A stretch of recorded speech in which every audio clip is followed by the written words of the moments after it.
এবার বাংলাদেশের চলমান অস্থিতিশীল পরিস্থিতি নিয়ে মুখ খুললেন পশ্চিমবঙ্গের প্রিন্স অফ ক্যালকাটা সৌরভ গাঙ্গুলি।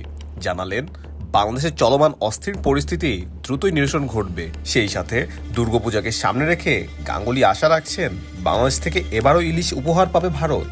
হাসিনা সরকার পতনের পর দেশে কিছুটা অস্থিতিশীল পরিস্থিতির সৃষ্টি হয়েছে। ক্রীড়াঙ্গনেও দেখা মিলছে না ক্রিকেটের অভিভাবক নাজমুল হাসান পাপনকেও। তবে এসব প্রতিকূল পরিস্থিতি দ্রুত কাটিয়ে উঠবে বাংলাদেশ, এমনটি বললেন ভারতের সাবেক অধিনায়ক সৌরভ গাঙ্গুলি। বাংলাদেশের অবস্থা ঠিক হয়ে যাবে আস্তে আস্তে সময়ের সাথে। এদিকে আসন্ন নারী বিশ্বকাপ বাংলাদেশেই হওয়ার কথা ছিল, তবে সরকার পতনের পর নারী বিশ্বকাপ বাংলাদেশের মাটিতে অনুষ্ঠিত হওয়া নিয়ে উঠেছে শঙ্কা।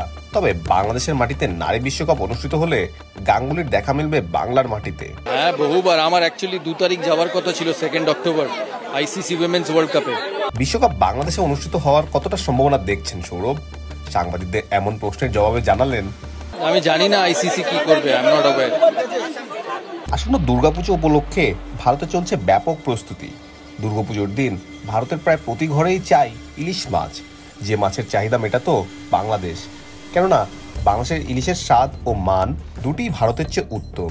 সেই সাথে মোদী সরকারের সাথে ভালো সম্পর্ক বজায় রাখতে শেখ হাসিনা ভারতের নিয়মিত ইলিশ উপহার পাঠাতেন বাংলাদেশের মানুষের চাহিদা পূরণ না করেই। তবে হাসিনা সরকার পতনের পর শঙ্কা জেগেছে, ভারতের মানুষ এবার বাংলাদেশের ইলিশের স্বাদ পাবে তো?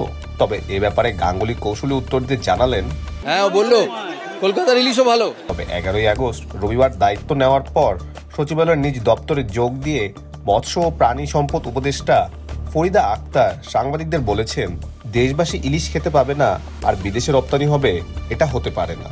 এই উপদেষ্টা আরো জানান, ইলিশ রপ্তানির চাইতে আমাদের বেশি চেষ্টা করতে হবে দেশের মানুষ যেন ইলিশ মাছটা পায়, এবং সেটার দামটা অহেতুক বাড়ানো কোনোভাবেই যুক্তিসঙ্গত নয়। আগে দেশকে গুরুত্ব দিতে হবে, এরপর রপ্তানি হবে।